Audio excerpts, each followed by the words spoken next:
வணக்கம் நண்பர்களே. இன்றைக்கி ஒரு கிளாஸ் டி ஆடியோ போர்டை பற்றி ஒரு ரிவ்யூ பார்க்கலாம். DPA 366D2 model IC use பண்ணியிருப்பாங்க. இது ஒரு stereo class D audio board. இந்த போர்டோட மாடல் பார்த்திங்கன்னா கோல்டு A543 மாடலு. சரி, இந்த போர்டை பொறுத்தளவுக்கு வாட்ஸ்னு கணக்கெடுத்திங்கன்னா, இந்த ஐசின்னு கணக்கெடுத்தோம்னா இது 50+50 தான். இருந்தாலும் இது வந்து உங்கள் பவர் செக்ஷன் மாதிரி ஒரு ஐசி இன்புட்டுக்கு சிக்னல்லையே பார்த்தீங்கன்னா ஒரு கெய்னர் செக்ஷன் ஆட் பண்ணி அதோட சர்க்கியூட்டை கொஞ்சம் மாடுலேஷன் பண்ணி கொஞ்சம் வாட்ஸை கொஞ்சம் கூட இவங்க கொண்டு வந்திருக்காங்க. ஒரு சேனலுக்கு 120 வாட்ஸு, 2 சேனலுக்கு 240 வாட்ஸ்ன்னு சொல்லி இவங்க மென்ஷன் பண்ணியிருக்காங்க. இதோட வோல்ட்டு ஃபங்க்ஷன் பார்த்தீங்கன்னா இது 12 வோல்ட்லேருந்து 24 வோல்ட்டு டிசி வரையும் கொடுக்கலாம். இது மெயினாக வந்து எஸ்எம்எஸ் ரெகுலேட் பண்ண டிசி வோல்ட்டை தான் நான் சொல்கிறேன். இந்த போர்டில் ஒரு அட்வான்டேஜ் என்னென்னா, மற்ற கிளாஸ் டி ஆடியோ போர்டெலாம் பார்த்தீங்கன்னா ஆன் பண்ணோன்னா ஒரு டப்புன்னு ஒரு சவுண்டு கேட்கும் ஸ்பீக்கரில்.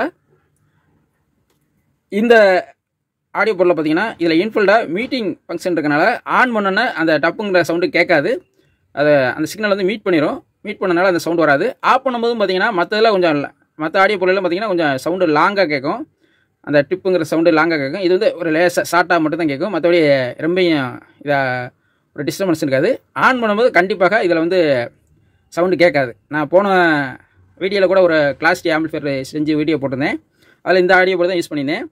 இந்த ஆடியோ போர்டில் அந்த ஒரு பிரச்சனை கிடையாது. ஆன் பண்ணும்போது அந்த டப்புங்கிற சவுண்டு இதில் இல்லை. சரி, அதே மாதிரி இதில் கனெக்ஷன் டீட்டெயில்ஸ் முதல்ல சொல்லிடுறேன். இந்த இடத்துல சிக்னல் இன்புட்டு ஸ்டீரியோ இன்புட் கொடுக்கலாம். இந்த ப்ரீசெட் எதுக்குன்னா, நீங்கள் தேவையான அளவுக்கு கெயினை வந்து நம்ம அட்ஜஸ்ட் பண்ணிக்கிற மாதிரி ப்ரீசெட் கொடுத்துருக்காங்க. அதே மாதிரி வோல்ட்டு பார்த்தீங்கன்னா இந்த இடத்துல ப்ளஸ்ஸு மைனஸுங்கிற இடத்துல நீங்கள் 12 வோல்ட்லேருந்து 24 வோல்ட்டு டிசி ரெகுலேட் பண்ண டிசி வோல்ட் வரையும் நீங்கள் கொடுக்கலாம். அதேமாதிரி இந்த இடத்துல ஸ்பீக்கர் அவுட் எடுத்துக்கலாம். லெஃப்ட் சேனல் அவுட்டு, அதேமாதிரி இது ரைட் சேனல் ஸ்பீக்கர் அவுட்டு எடுத்துக்கலாம். ப்ளஸ் மைனஸ் மட்டும் கரெக்டாக கொடுங்க, மாற்றி கொடுத்துறாதீங்க. மாற்றி கொடுத்தீங்கன்னா என்னென்னா கொஞ்சம் எஃபெக்ட் கம்மியாக தெரிகிற மாதிரி ஒரு ஃபீல் இருக்கும் உங்களுக்கு. அதுக்காக சொல்கிறேன். அதே மாதிரி இந்த போர்டில் இன்ஃபில்டாக ஷார்ட் சர்க்யூட் ப்ரொடெக்ஷன் இருக்குது. அதே மாதிரி இதில் மீட்டிங் ஃபங்க்ஷன் இருக்கனால நீங்கள் நார்மலாக இந்த ஆடியோ போர்டில் நீங்கள் இந்த இடத்துல ஒரு 12 வோல்ட்டோ இல்லைனா 24 வோல்ட்டோ நீங்கள் இன்புட் கொடுத்துட்டு சிக்னல் கொடுக்காம இந்த மாதிரி ஒரு ஸ்க்ரூ ட்ரைவர் வச்சு இன்புட் சிக்னல் நீங்கள் தொட்டிங்கன்னா சிக்னல் வேலை செய்யாது. அப்படி ஃபஸ்ட் எடுத்து டிப்புங்க அப்படியே ஆஃப் ஆயிரும்.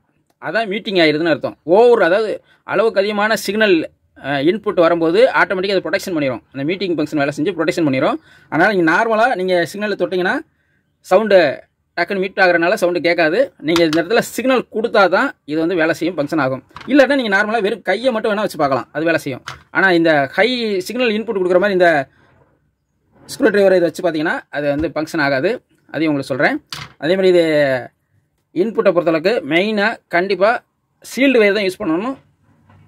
நார்மல் ரிப்பன் வயரை யூஸ் பண்ணிடாதீங்க. ரிப்பன் வயரை யூஸ் பண்ணிங்கனாவே ஹம்மிங் பிரச்சனை வரும், எர்த் நாய்ஸ் பிரச்சனையும் வரும். அதனால் கண்டிப்பாக இதில் வந்து ஒரு சீல்டு ஒயர் இங்கே அடியிலேயே நீங்கள் சால்ட்ரிங் பண்ணி நீங்கள் கொண்டு போய் ஃப்ரீ செக்ஷன் அவுட்புட்டில் நீங்கள் கொடுத்துடலாம்.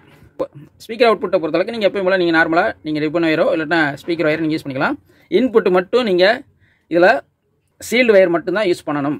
அது உங்களுக்கு தெளிவாக சொல்லிடுறேன். அதே மாதிரி இந்த போர்டை பொறுத்தளவுக்கு ஒரு இஸ்நாய்ஸ் பிரச்சனை வருதுன்னு ஒரு சில நண்பர்கள் சொல்லியிருந்தீங்க. அதுக்கு காரணம் என்னென்னா, நீங்கள் இன்புட் சிக்னலை நம்ம ஒரு ரிமோட் கிட்ட ரெடி பண்ணுறோம்னா டேரெக்டாக நம்ம இந்த இன்புட் சிக்னலில் அவுட்புட்டை கொடுப்போம்ல, கொடுக்கும்போது பார்த்தீங்கன்னா இந்த ப்ரீசெட்டை வந்து நம்ம ஃபுல்லாக வைக்கக்கூடாது. தேவையான அளவுக்கு நம்ம கெயினை வச்சுக்கிட்டு நீங்கள் யூஸ் பண்ணி பாருங்கள், கரெக்டாக இருக்கும். நீங்கள் அதை ப்ரீசெட் வந்து ஃபுல்லாக வைக்கக்கூடாது. ஏன்னா இந்த ப்ரீசெட்டுங்கிறது ஒரு வால்யூம் மாதிரி தான் வேலை செய்யும். நீங்கள் வால்யூம் வந்து ஃபுல்லாக வச்சுட்டு நீங்கள் யூஸ் பண்ணிங்கன்னா அந்த இஸ்நாய்ஸ் உங்களுக்கு வர மாதிரி தெரியலாம். ஆனால் அந்த நீங்கள் சென்டரை வச்சுட்டு நீங்கள் யூஸ் பண்ணுங்கள், அந்த பிரச்சனை இல்லை, கரெக்டாக இருக்கும். அது வந்து அது ப்ராப்ளம் கிடையாது. அது வந்து கெயின் வந்து ஓவர் கெயின் இது இன்புட் ஆகி வரனால அந்த மாதிரி இருக்கும். நீங்கள் இந்த ப்ரீசெட்டை மட்டும் நீங்கள் அட்ஜஸ்ட் பண்ணி வச்சுக்கோங்க, ஃபுல்லாக வைக்க வேண்டாம், அவ்வளோதான். மற்றபடி இந்த போர்டை பொறுத்தளவுக்கு ஆடியோ ரிசல்ட்டு அருமையாக இருக்குது. நான் லாஸ்ட்டாக கூட நம்ம ஆம்பிளிஃபையர் ரெடி பண்ணதில் இந்த ஆடியோ ரிசல்ட்டு பார்த்துருப்பீங்க.